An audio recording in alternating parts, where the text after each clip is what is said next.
नमस्कार मैत्रिणींनो, स्वागत आहे तुमचं आपल्या यूट्यूब चॅनलमध्ये। माझ्या लाडक्या मैत्रिणींना सगळ्यांना गुड मॉर्निंग। तर आज मी टिफिनसाठी भाजी बनवत आहे। आता कसं हिवाळा चालू आहे, हिवाळ्यामध्ये पालेभाज्या खाल्ल्या गेल्या पाहिजे। भरपूर मुलं पालेभाज्या बिलकुल खात नाही, तर मुलांना वेगवेगळ्या प्रकारचे आपण पराठे देऊ शकतो। मेथीचे, कोथिंबीरच्या पण नुसत्या चपात्या केल्या ना मैत्रिणींनो, ही खोबऱ्याच्या चटणी बरोबर वगैरे मस्त लागतात खायला। म्हणजे कोथिंबीर एकदम बारीक चिरून घ्यायची, व्यवस्थित धुवून घ्यायची, पहिली सुक्की करायची आणि बारीक चिरून त्याच्यामध्ये गव्हाचं पीठ, अद्रक, लसूण, हिरवी मिरची, धने, जिरे वाटून टाकायचे। खूप छान लागते मैत्रिणींनो। त्याच्यामध्ये भरपूर तिळाचा वापर करायचा। अशा वेगवेगळ्या प्रकारच्या आपण पालेभाज्या, मुलांना भाज्या अशा खात नाही तर वेगवेगळ्या प्रकारे तुम्ही वडी बनवू शकता। कोथिंबीरची किंवा मेथीची पण वडी छान लागते। अर्धी कोथिंबीर अर्धी मेथी घ्यायची, ती पण छान लागते। तर आज मी टिफिनसाठी मेथीची भाजी, मस्त अशी मेथीची भाजी बनवत आहे। आणि मैत्रिणींनो, मेथीची भाजी बनवली ना, कलर बिलकुल बदलला नाही गेला पाहिजे। तर इथे तेल टाकलेलं आहे, मी लसूण ठेचून घेतलेला आहे आणि त्यानंतर मी हिरवी मिरची, कांदा मस्त असा बारीक चिरून घेतलेला आहे, मीठ टाकून घ्यायचं आहे आणि मेथी आपल्याला एकदम म्हणजे धुवून घ्यायची, स्वच्छ धुवून घ्यायची, त्यानंतर एकदम सुक्की करायची, बारीक चिरून घ्यायची आपण विळतीवरती। पालेभाज्या ह्या नेहमी धुतल्यानंतरच चिरायच्या असतात, अगोदर चिरून नंतर त्याच्यामधलं सगळं विटॅमिन काय असेल ते सगळं निघून जातं। त्याच्यामुळे पालेभाज्या या ना नेहमी पहिल्या स्वच्छ धुवून घ्यायच्या, त्याच्यानंतर चिरायच्या आहेत।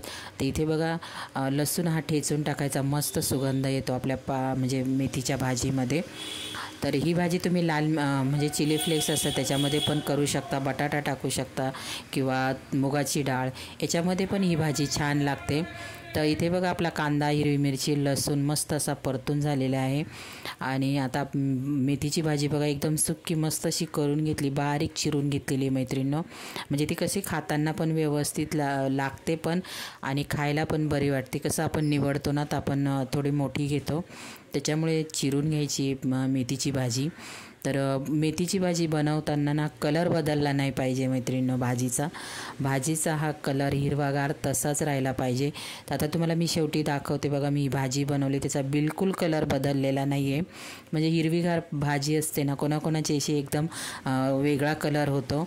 खूप शिजवतात ती, तर जास्त शिजवायची नाही आपल्याला मेथीची भाजी। आणि पालेभाज्या काय लगेच शिजल्या जातात, मेथीची भाजी तर लगेच शिजल्या जाते, अगदी 5 मिनटामध्ये शिजल्या जाते। याच्यामध्ये मुगाची डाळ भिजून तुम्ही ती टाकू शकता, पण आम्ही शेंगदाण्याचा कूट टाकतो, मस्त लागते एकदम मैत्रिणींनो।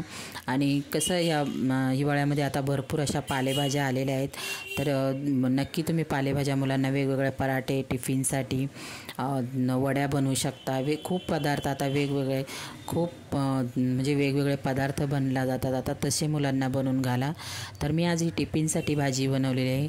शेंगदाणे मस्त भाजून घ्यायचे, वरची साल काढून घ्यायची आणि खूप बारीक नाही, असा थोडासा जाडसर कूट करायचा आहे। तर आता तो मी टाकून घेतलेला आहे। बघा, भाजीचा बिलकुल कलर नाही बदलला पाहिजे, तर भाजी खायला पण आणि दिसायला पण, पहिलं कसं कोणती पण भाजी बनवतो ना आपण, ती पहिली डोळ्यामध्ये भरली पाहिजे, नंतर आपल्याला खाताना म्हणजे कसं खाताना पण छान लागते। आपली पहिली डोळ्यामध्ये कोणताही पदार्थ भरला पाहिजे, तेव्हा आपल्याला खाण्याची इच्छा होते। तर मैत्रिणी, ही रेसिपी तुम्हाला कशी वाटली नक्की मला कॉमेंट बॉक्समध्ये सांगा। तर बघा, मेथीच्या भाजीचा बिलकुलही कलर नाही बदललेला माझा, आणि जो लसूण ठेचून टाकलेला ना मैत्रिणी, त्याने एकदम मस्त अशी भन्नाट टेस्ट लागते। नक्की तुम्ही माझ्या पद्धतीने करून बघा। माझे व्हिडिओ तुम्हाला कोणते बघायला आवडतील ते पण मला कॉमेंट करून सांगा। आणि खरंच मैत्रिणींनो, खूप छान तुम्ही असा मला प्रतिसाद देताय, त्याच्यामुळे सगळ्यांचे थँक्यू। आणि कशी वाटली मेथीची भाजीची रेसिपी, आमच्या नाशिककडे अशी बनवली जाते आणि पातळ पण बनवले जाते मैत्रिणींनो। म्हणजे पातळ कशी बनवतात, शेंगदाणे, हिरवी मिरची, लसूण आणि थोडं जिरं एकदम बारीक वाटून घेतात, बारीक चिरून घ्यायची, तेल टाकायचं आणि मेथी आणि तो वाटलेला मसाला आम्ही वरतून टाकतो आणि खूप छान लागते बाजरीच्या भाकरीबरोबर। कसा वाटला video, like, share, subscribe. Bye मैत्रिणींनो।